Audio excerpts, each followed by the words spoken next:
Welcome to Inside Politics with Kevin Klein, beyond the headlines, beyond the spin. Straight facts, sharp analysis, and common sense conversation you won't hear anywhere else. Let's get started. Hi, I'm Kevin Klein. Welcome to another edition of Inside Politics. We have a jam-packed show yet again. We're going to talk about the bail reform announcement, take a look at the details so we know what it really means. We'll chat about that. We'll talk about Wab Kinew, who hired a former colleague of his from CBC and is making over $380,000 a year. We'll have a long discussion about that. But first, we have a special guest on the show today, and we're very happy to have him come along. It's a member of Parliament, James Bezan, who is also the federal federal critic for the opposition. James, thanks very much for joining us. Hey, I'm glad to be on the show. It's nice of you to make the time. And I know defense is a big topic right now, where a lot of people are talking about it, the F-35s. But I think the biggest thing, the first question that I would have is recently Prime Minister Carney announcing that we'll do 5% of GDP on defense spending. Now, when you see that in the budget coming up, will that are they actually going to spend more money on defense, or are they just going to play a shell game? Well, what they've been doing is creative accounting. So even if we want to compare apples to apples, when we were in government under Stephen Harper, we just counted the defense budget towards defense spending. And so right up until 2015, there was talk that, we were only spending about 1% on national defense. During the time in Afghanistan, we're spending more like 1.4, 1.5% of GDP on defense because we were in a hot war and needed to buy the equipment that the troops needed to do the job. But in reality, the Liberals are saying, well, they're right now spending about 1.35 to 1.4, and they're going to go up to 2% by the end of this fiscal year, which we don't have a budget, we don't have a plan, we don't know how they're going to get to 2% in this fiscal year, which we're already over 6 months in. And they're doing a bunch of creative accounting. So even that 1.4, if we give them the benefit of the doubt that they're at 1.4 today, that includes things like veterans' pensions, which were never in there before. It includes some Global Affairs Canada spending that they do on conflict resolution. It includes some monies from CBSA for border security, as well as RCMP and CSIS, which was never counted in the past. And it includes, up until this point in time, about 11% of the Coast Guard budget. Coast Guard, of course, does some great work out there, but they're not a defense agency. And so now the Liberals are going to take the entire Coast Guard budget and are moving it under defense without gaining any other capability or kinetic equipment for the Canadian Armed Forces, for our troops, for our sailors, for our air crew. They're getting absolutely nothing out of this other than a bump in spending, which doesn't necessarily create any more capability for the Canadian Armed Forces. So what you're saying, I mean, you're very nice about it, calling it creative accounting. I call it a shell game. But what you are saying, and I want to make sure we have this right, is that the spending that they're talking about, or how they've moved the dollars around, are not necessarily going to put more boots on the ground. They're not going to put more ships in the water. They're not really going to intensify or build up our national defense.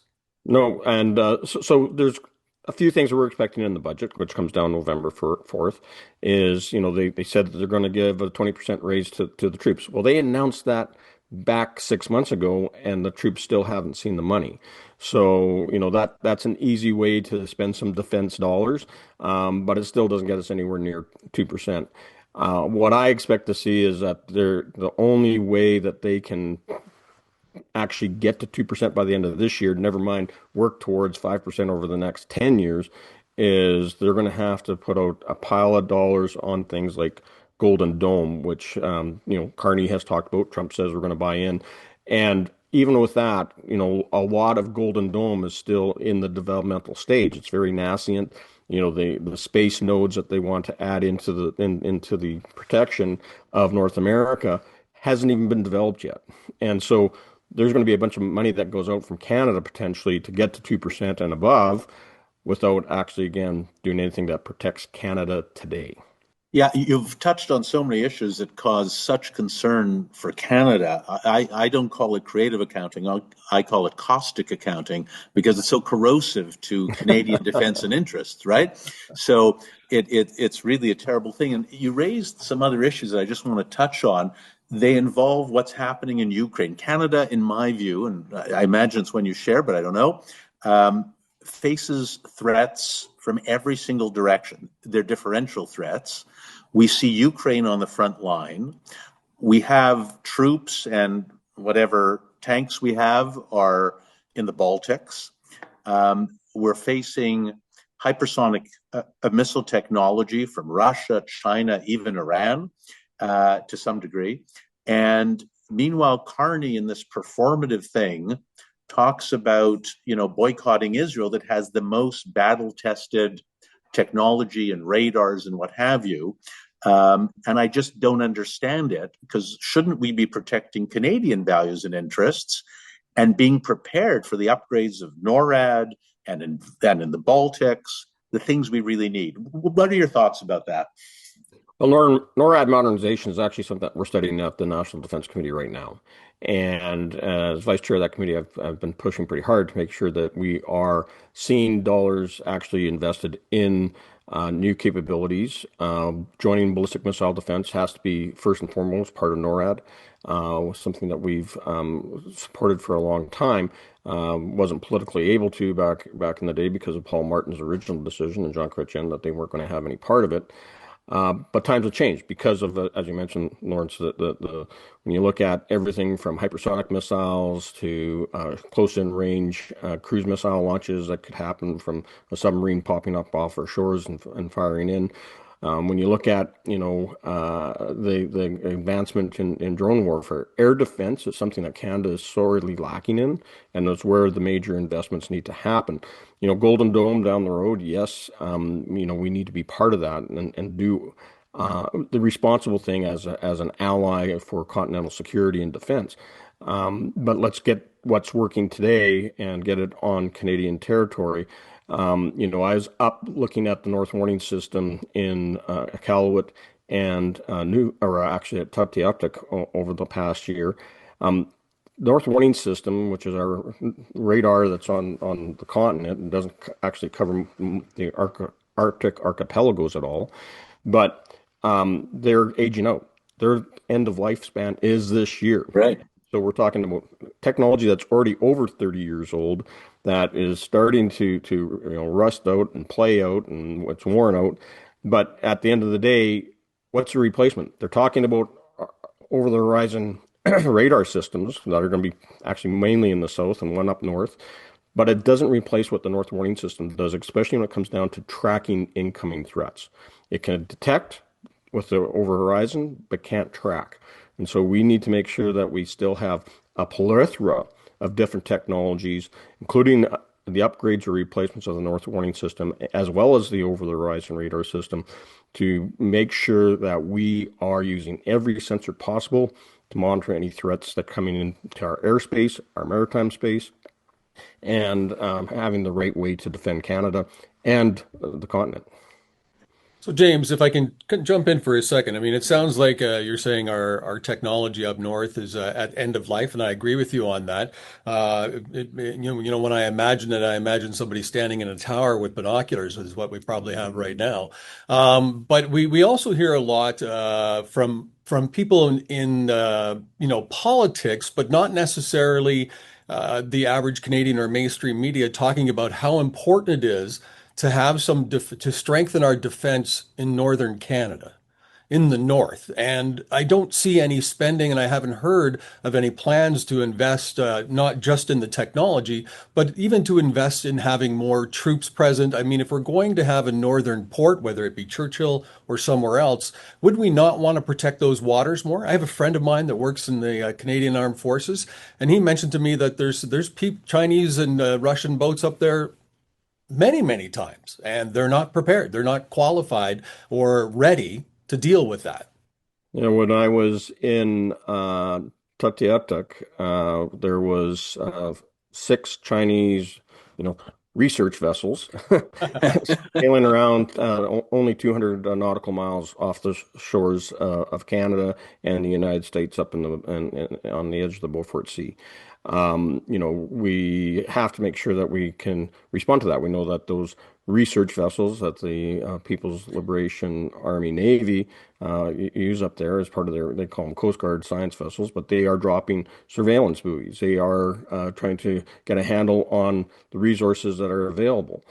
In the last election, we promised under Pierre Poilievre that we would switch the forward operating locations that we have at Iqaluit and at Inuvik into full-time wings, where we would have, future F-35 stationed up there.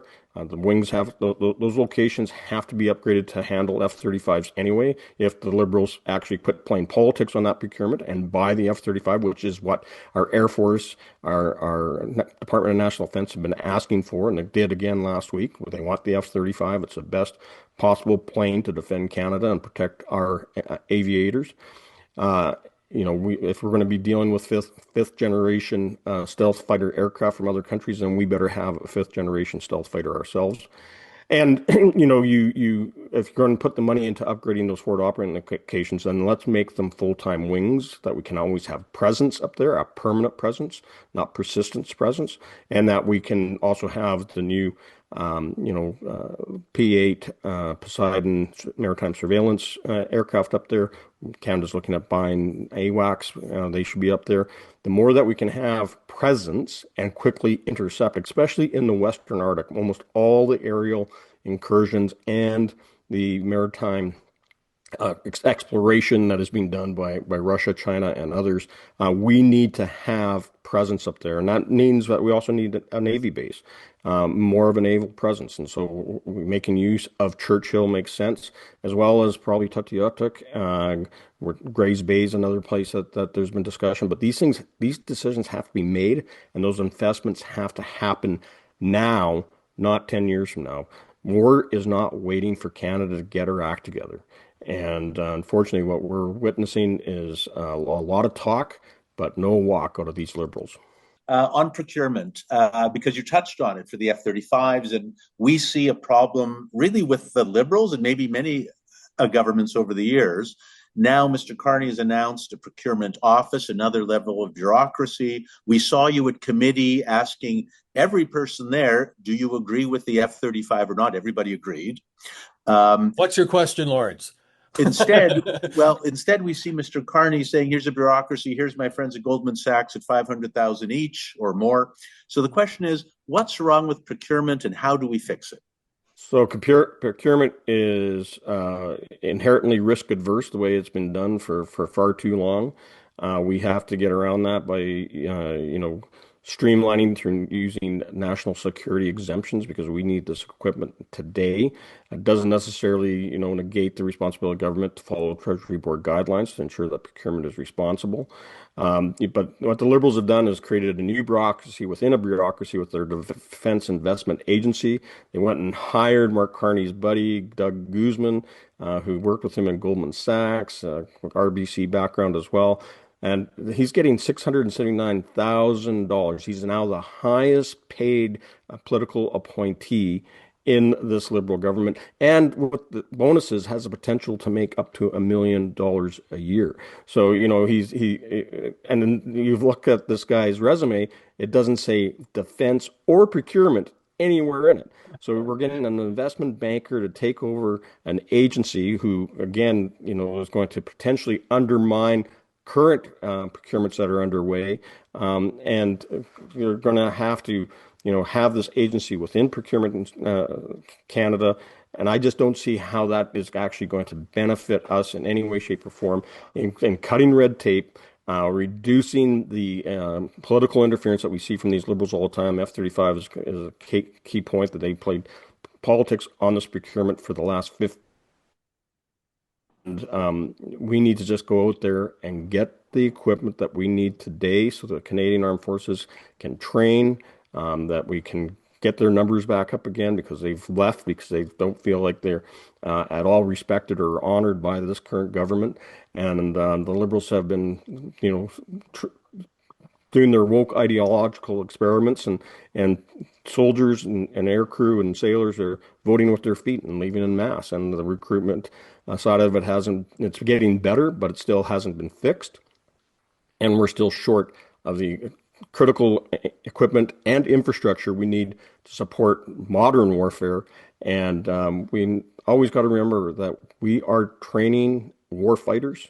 And meanwhile, it seems like for the last 10 years, the Liberals have been trying to turn them into a paramilitary organization. Hmm. Interesting. James, thank you so much for your time.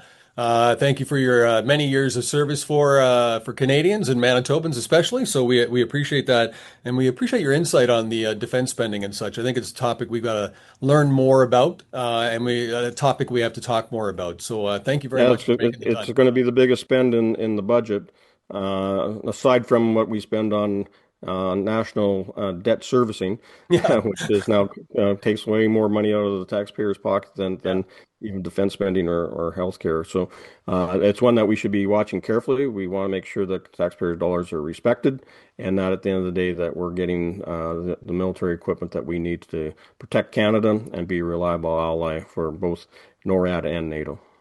Thanks, James. Thanks, guys. Yeah, thank you. Thank you. Take care, James. Interesting information that James provided. You can leave us. All he has left us. Interesting information that James has provided us, especially about the Mark Carney appointment making almost Okay. $700,000 a year. But here's everything that our friend James just said, he could have said while his party was in power. The ineptitude, the lack of commitment to our military. Stephen Harper would fly up to the Arctic once a year and put on a show, but backed it up with nothing. Hmm. They could have bought the F-35s when they were in power. They didn't do it. They didn't increase military spending. They disregarded our veterans.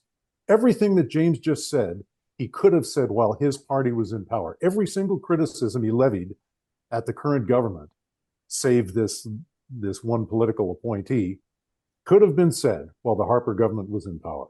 Isn't that the case though with all parties, Jeff? I mean, Well, I see it with anybody who gets elected, right. right? But procurement was worse under the Conservatives than it is today. I disagree with you completely, Jeff. That's not the case from my understanding and my look at things. It's always been a problem. I alluded to that in my question. It's always been a problem, always been politicized. You can look back at the great Brian Mulroney and the CFA teens. If you recall, the lowest bid was Manitoba and Bristol, and they went to Quebec for a political reason, as you may recall. But having said that, we have to govern, we have to think about politics in the windshield, not the rear view mirror.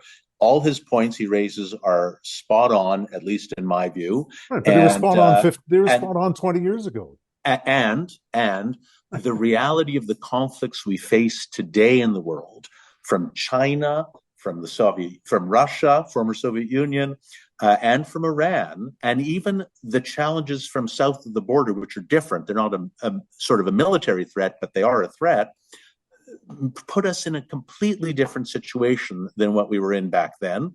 No, disagree, and I'll tell you why. 20 years ago, the Conservative government knew that China had purchased the second largest icebreaker on the planet. Now, what does China need an icebreaker for? They knew this was coming. Everybody in the world, Stevie Wonder could see this coming. They knew, James Bezan and his party knew all of this was going to happen, and they did nothing to stop it. Well, I just, because most of our history, as you know, our modern Canadian history has been governed by the Liberal Party of Canada. And yes, I agree, it's been a problem that every government, including Mulroney's, that I liked, use this as a political tool.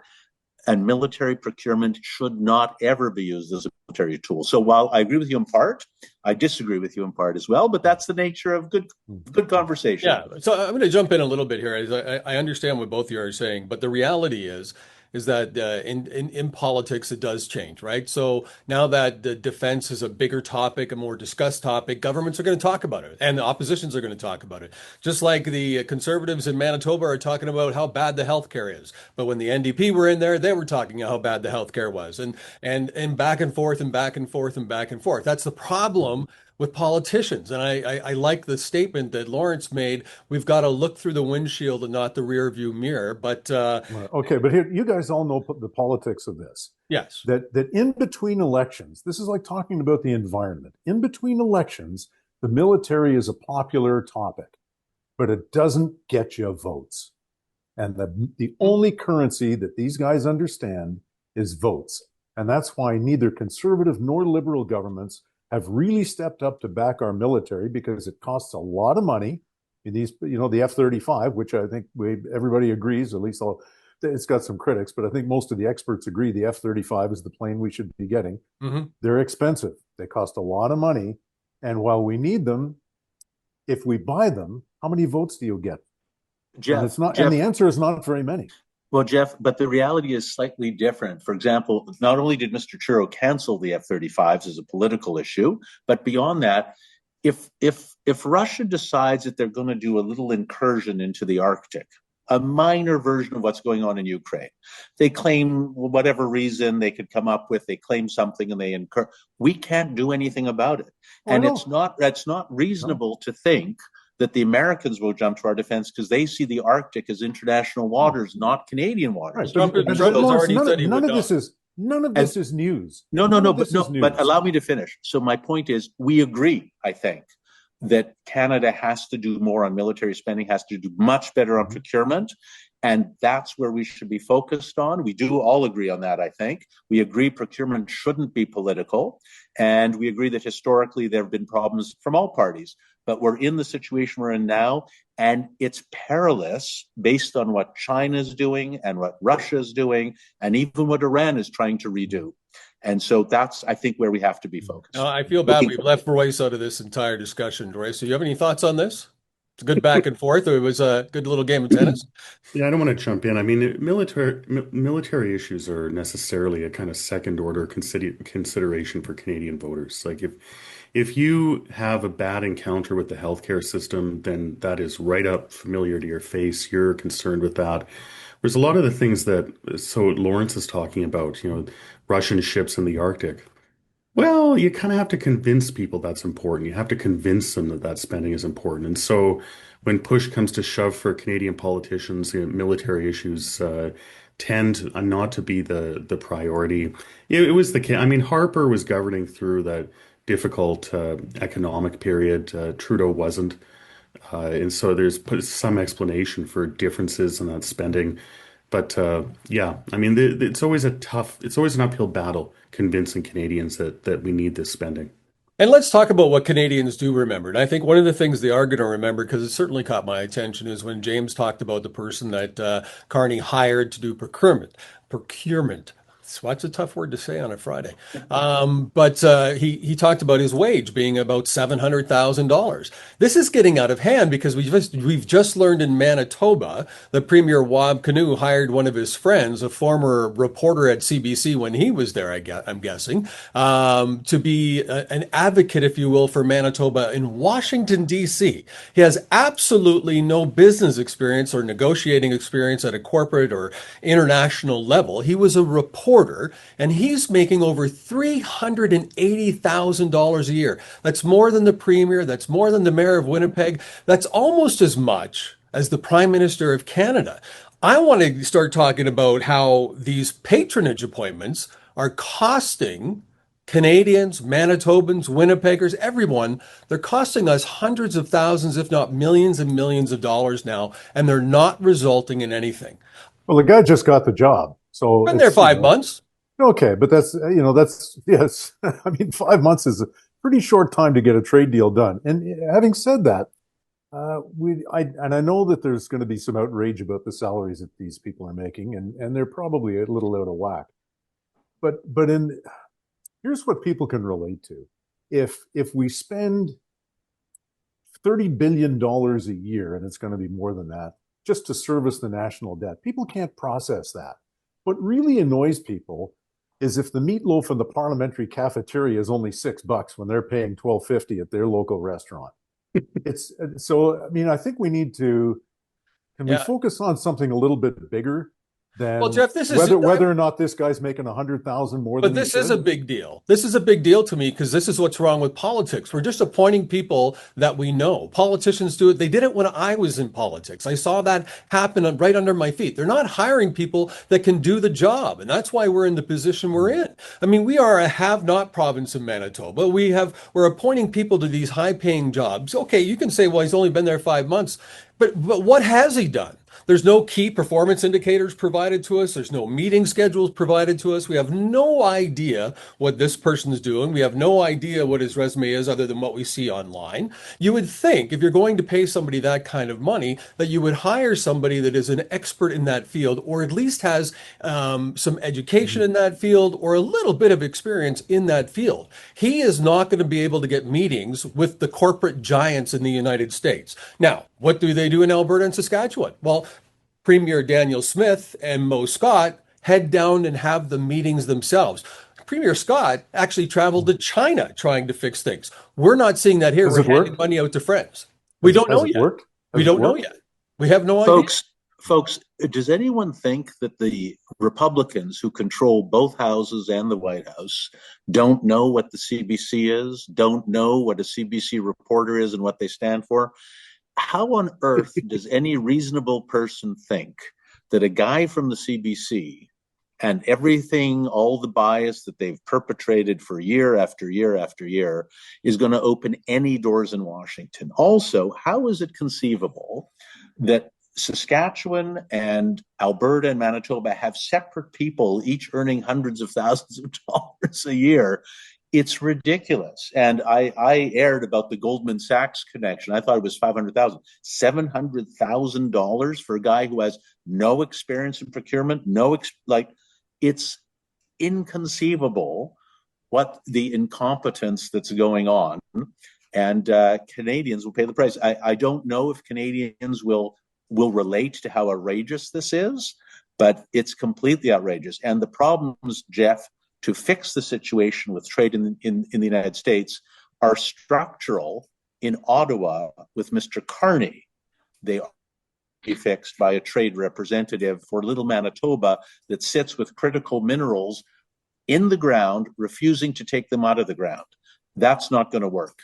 So, the trips down to the south by the premiers of Alberta and Saskatchewan haven't accomplished anything either. I agree. Lawrence said, for me, the issue is not so much how we're paying people, is are we hiring the right people for those salaries? I don't care if we pay a guy $400,000 if he delivers the goods.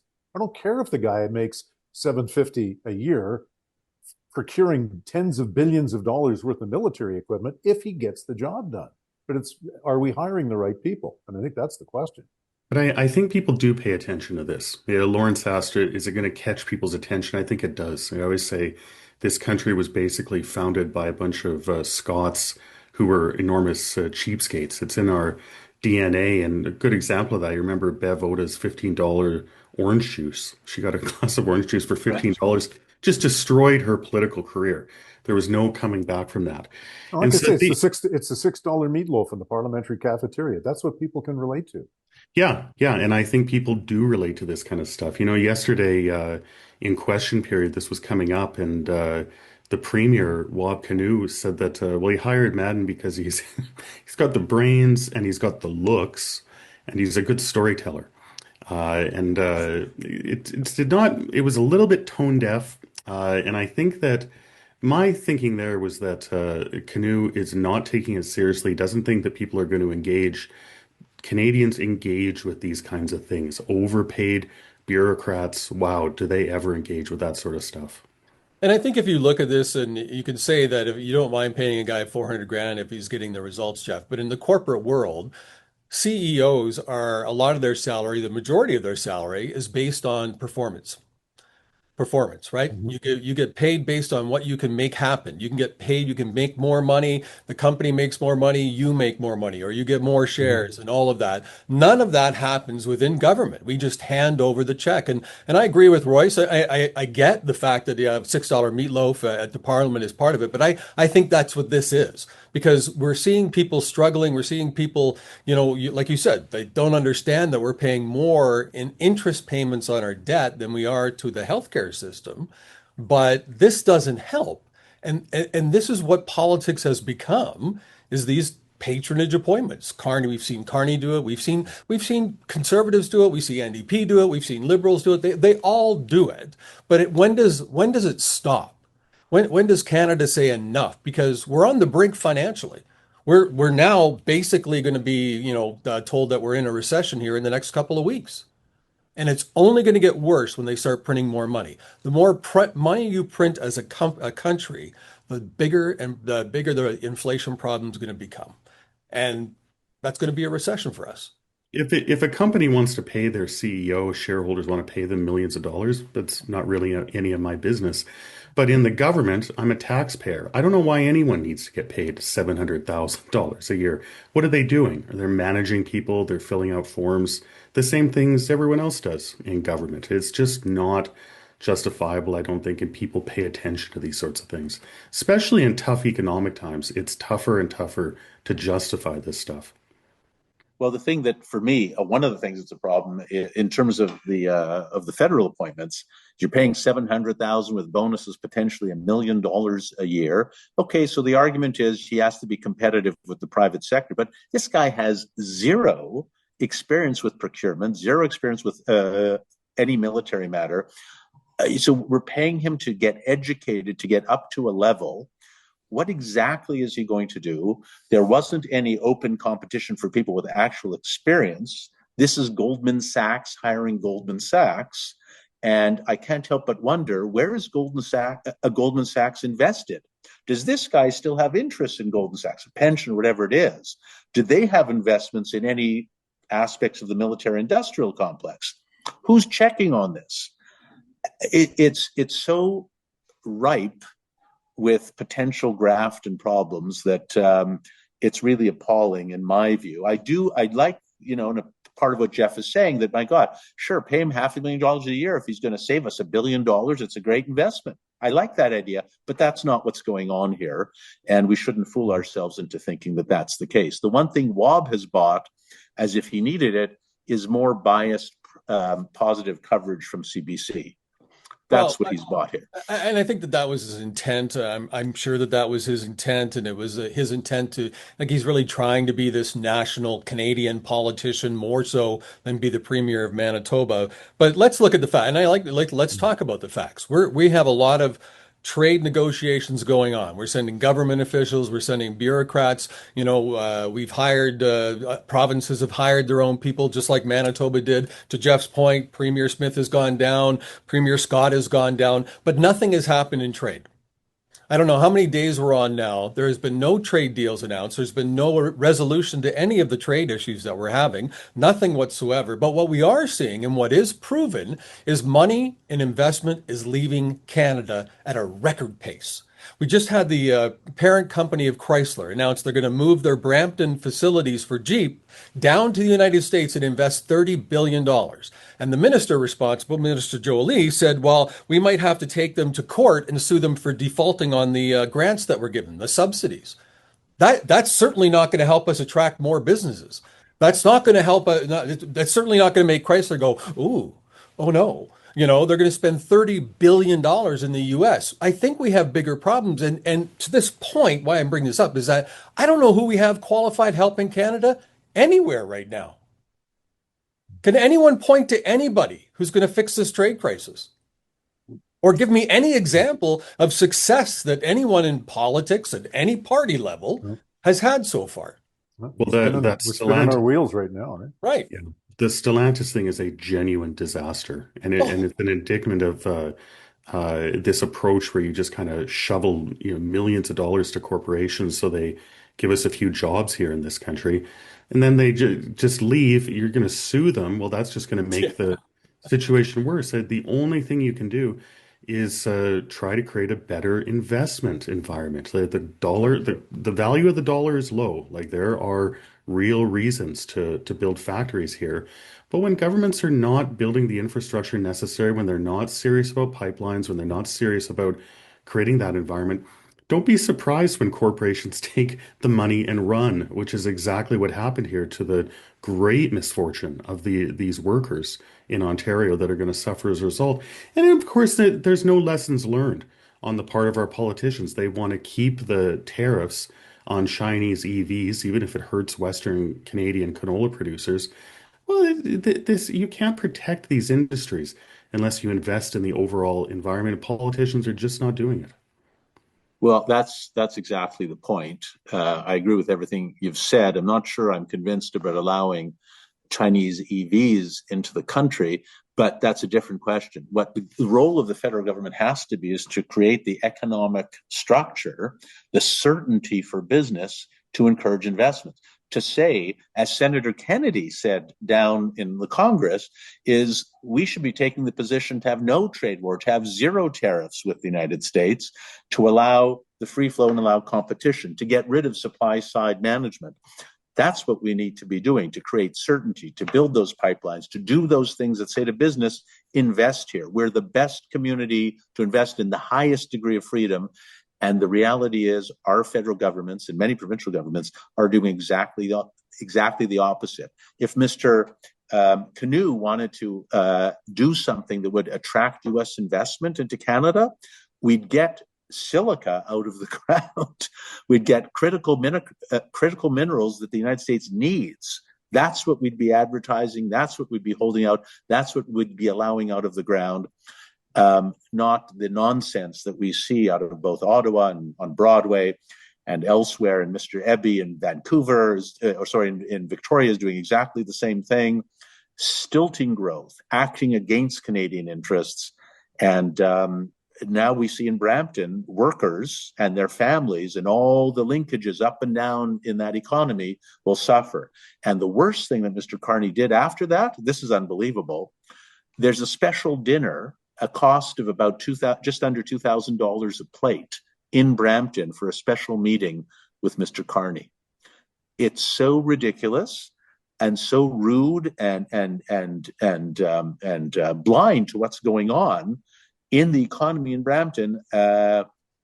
It's spiteful. It's appalling, and that's what we're dealing with. Right, but it goes back, like what you're talking about is low-hanging fruit. And if you look at all the governments that we've had, no one has made Canada attractive. They haven't changed the laws, they haven't changed the tax laws, they haven't changed anything.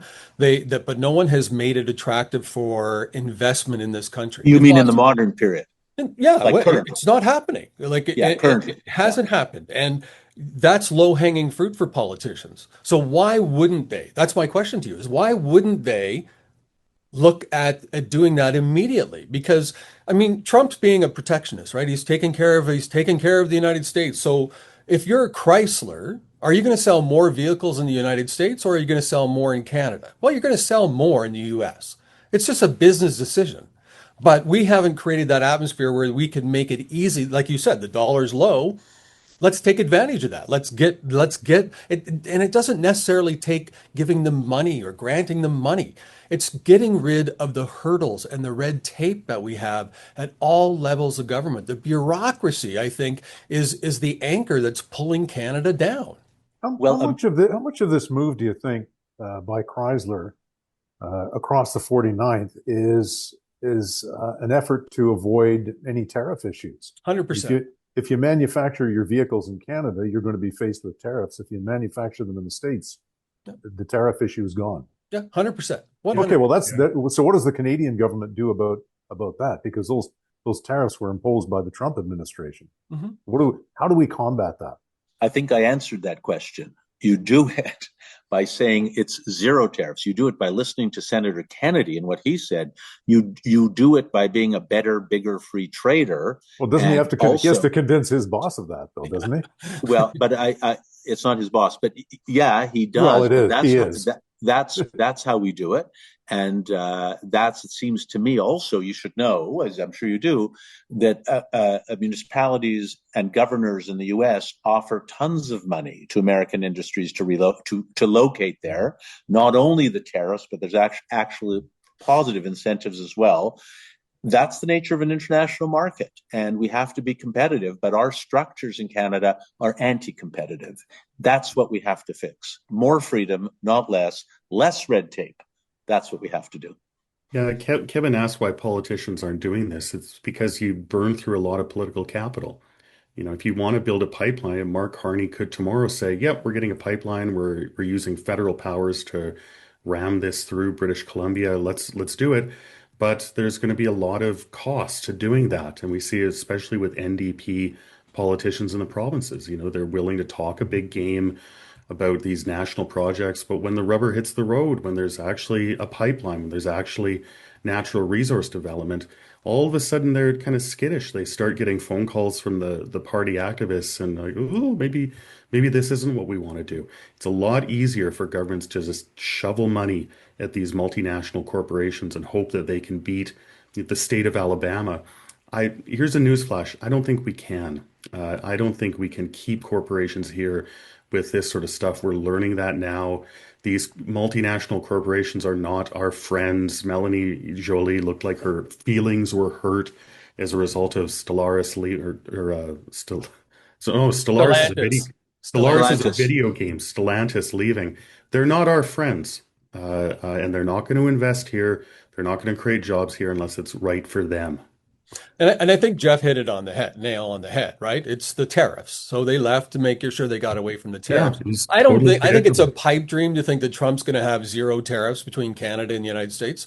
He said there's going to be some form of tariff. So maybe he does what they did in Britain. I think there's, 10% or 15% on both sides, and it's even across the board. But people don't realize that, I think anyways, when I talk to some of my friends that are, that spend a lot of time investing and such, they're saying, look, if we had a 15% tariff across the board for both countries, Canada wins because of the Canadian dollar being so low. We So there's value in that. we also win because excluding oil and natural gas, we actually we would actually get more money from tariffs. So, but I'm not a tariff guy. The economy requires no tariffs. Look at the revolution that Brian Mulroney brought to Canada. In everything he did, we need a prime minister. We need a government with courage and vision, and we just don't have that. Right, but you're going to have tariffs. Trump has already said Well, there will be a form of tariffs, and I don't think you can sit there and say that someone's going to go down and turn as much as Trump and Carney seem to have this little thing going on now.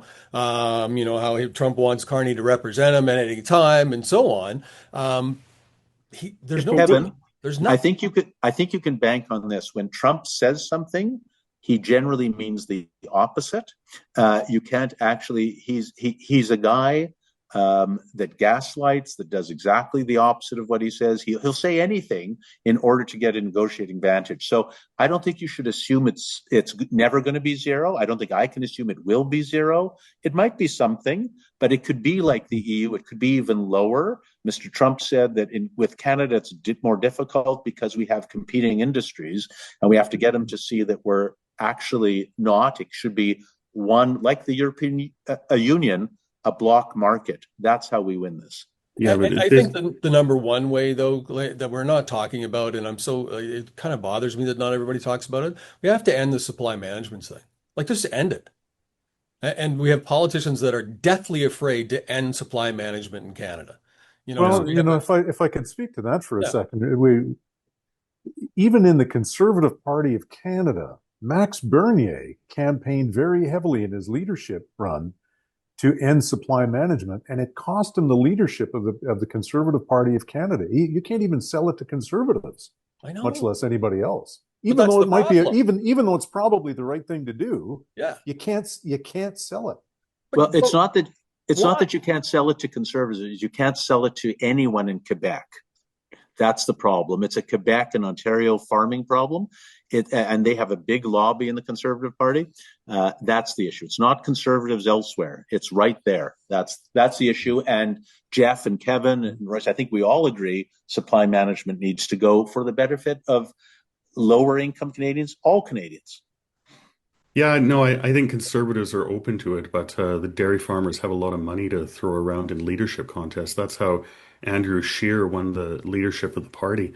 I mean, I think that you're ultimately right, Kevin. We're not going to get to zero tariffs, but we are still at Trump's starting position. It hasn't moved.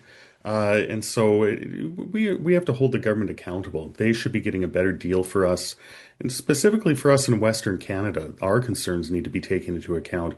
beyond that of Ontario's manufacturing sector as well, and it's not happening. I want to end the show today talking about the bail reforms, and you've got to give credit where credit's due. Carney did say he would address it. He would bring a bill forward. He has brought a bill forward, but I have a column in the Winnipeg Sun talking about the fact that the devil is actually in the details. We're hearing now, and Lawrence, you being attorney, you can help us with this. We're hearing now that where Carney talks about there can be consecutive sentences. Well, you already can have consecutive sentences in Canada if the judge decides to put that in place. But we're also hearing, I've heard from some other legal people that, well, this doesn't talk about the deal or the lighter sentences that new Canadians are getting that would impact their immigration status. It's not talking about Indigenous Canadians. And they're talking about how even the idea of saying that a person that's been charged has to prove why he should get bail might be against human rights. It might be against the Canadian Charter. So, what are we hearing now? Are we just hearing more political spin, or do we really believe that the bail reforms that are coming forward are going to impact the violent criminals, or are they going to impact the everyday Canadians that follow the law anyways? Or maybe have no impact at all, or little impact at all. So, first of all, to the immigration issue, the Supreme Court of Canada rendered a decision that said that, this is some years ago, I think 23, I'm not sure, saying that the immigration status of someone, of an accused, is a factor to be considered to lessen sentences. And that's a problem. I don't know why that activism happened. It's obvious, at least to me, at least in my respectful opinion, that's a mistake. It seems to me if someone's here who's not a citizen, the greater onus that they respect our laws, not lesser punishment. So it's exactly the opposite in my view. I mean, no disrespect to them, but that's my view. And we should have legislation that makes that clear. We should have legislation that's clear on the onus issue in bail. We don't. And even this bill doesn't do that. It's not clear. The Harper era 3 strikes and you're somewhat out, not fully out, but somewhat out rule that was overturned as unconstitutional is probably was the right way to go, or something like it. And we know the federal government is now saying that the notwithstanding clause shouldn't be used, even though that was the whole basis of the Charter of Rights and Freedoms. So complicated issues. We'll have to see how this unfolds a little more. But let's go back to the bail reform question. Carney's talked about it. He's put out there what he wants to do. Can he legally do some of the stuff he's talking about, Lawrence? You were a human rights adjudicator. Can he do that? I was once for many years. Yeah. But so can he do it? It's possible. But there is an argument to say that there may be a breach. And some judges would say, yeah, it's a breach of charter rights. Some judges would not. Of course, the federal government could employ, if they choose to, the notwithstanding clause to say we don't really, even though it may be a breach, we still want to do it anyway. There are arguments both ways. There's no clear-cut answer. I'm sorry to become a lawyer and how I'm answering that for you, but it is what it is. So in other words, what I'm hearing is it's a nothing burger. Jeff? Well, no, it's just like what you're hearing with the question for every legal issue. The answer is it depends. Yeah. So yeah. It remains to be seen. First of all, what kind of legislation is going to be introduced, and then it's probably going to take at least a couple of years to see how it unfolds in actual day-to-day practice, and if there are going to be charter challenges. These things don't happen nearly as quickly as we might like them to. But how do you change? I think it's called the GLAD. Is it the GLAD? The GLADU report. Yeah. How do you change that? Guys, that's a whole other show. GLADU is an entirely. I don't think it has achieved the desired result. Right. But how does this bail? Would be the short criticism of it. And my question is: does the bail reform that's coming forward does it alter that in any way, or does it? No, probably not. No. Yeah. No, it doesn't alter that. Yeah. Yeah. Lawrence, do you agree that GLADU has not been all that successful? So for me, if you're asking me, I agree with you. It's a whole other show. I agree that the victims of those crimes are mostly Indigenous people. And it's a presumption, and frankly, perhaps a wrong one, when the Supreme Court was how they balance that in favor of the criminal rather than the community is a big problem. Yeah, I mean the thing, bail reform is only a small part of the criminal justice problems we have in this country right now. And I don't know if what the Liberals are proposing is a nothing burger, but what we know will happen is even if they pass, tougher legislation, it'll be challenged. The government will allow that to happen, and they won't do anything when it gets struck down, if that's the case. And so I think that with Liberals engaging with these issues, if people look closely, they'll kind of come to the conclusion that they're not going to get what they want when it comes to criminal justice from really any Liberal government. The Liberals are part of the problem in this country when it comes to crime. So let's talk about Manitoba then. Manitoba is going to introduce legislation that says you can hold a person now for longer than 24 hours, and a person intoxicated or on meth or some kind of narcotics. They want to change it from 24 to 72 hours. Lawrence, is that going to make a difference on the streets? Very difficult to say. The problems with those people with those addiction and or mental health problems who are on our streets is much more complicated. It requires wraparound solutions, housing, the correct one with the correct services, and much stronger policing. But will the government, will judges actually will they allow that to happen? Judges will follow the law. Okay. Jeff? Yeah, I think it's, that's such a complex issue dealing with the people with addiction and mental health issues and homelessness on our streets. It's an enormously complex issue. Yeah. If we can hold somebody for up to 72 hours until they kind of more or less recover themselves, maybe that helps a little bit, but I don't think it's not going to solve this issue by any means. They're going to build a facility that holds 70 people. So how long will it take to have that facility ready? They don't want to put them in the remand center, right? They've kind of a long time ago reduced everything that the remand center did. Let me go to a new topic to end the show, and I'll start with Royce here. The notwithstanding clause still going on, and now we see again in Manitoba, the Premier of Manitoba, Wab Kinew, not dealing with Manitoba issues, but helping out what appears to be his relationship with Mark Carney, and wanting to put in a law not allowing the notwithstanding clause to be used. Yeah.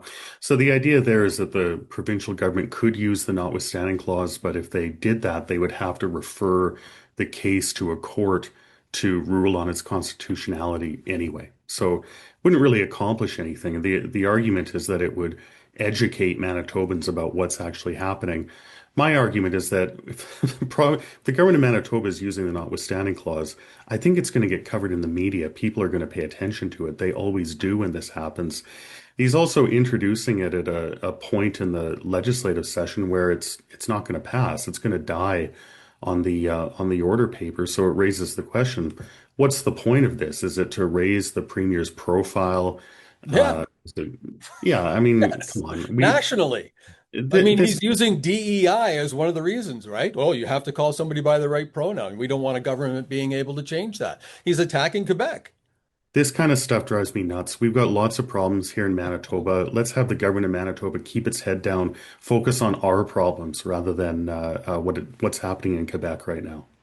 So just to throw in a nickel's worth of opinion, this is what we talked about a few weeks ago, where how the government of Manitoba is intervening in the Quebec language, in the Quebec, not language, but in the Quebec secularism case. And the idea of using a charter issue as a political cudgel, which is what he wants to do, is hugely problematic. I agree with Royce. His job is to govern in Manitoba in accordance with what is within the jurisdiction of the province. This is not, and it's a waste of time, energy, and money, and it should really stop. There's so many problems here, economic problems. Needs to focus there if he knew how to focus there. Jeff, is the Premier of Manitoba working for his job today, or is he working for the job that he wants in the future? Well, he keeps saying he doesn't want to go onto the national stage, but his behavior would lead us to think otherwise. Yeah. Interesting. Well, it's a good discussion today. Again, we want to thank Member of Parliament James Bezan for being on the show. I like the back and forth and open discussion, and the fact that we can actually have the open discussion, not have to worry about it. Right? We can all walk away friends, even if we don't agree on certain things. But I do appreciate that with all three of you. So thank you very much, guys. We'll talk again next week. I'm sure we'll have more to talk about. I think there's going to be a number of announcements over the next little while as we lead up to the budget and just how much money we'll be printing. Thanks, Kevin. Thanks, guys. Inside Politics with Kevin Klein. Please like and subscribe to this channel and visit thewinnipegsun.com for more.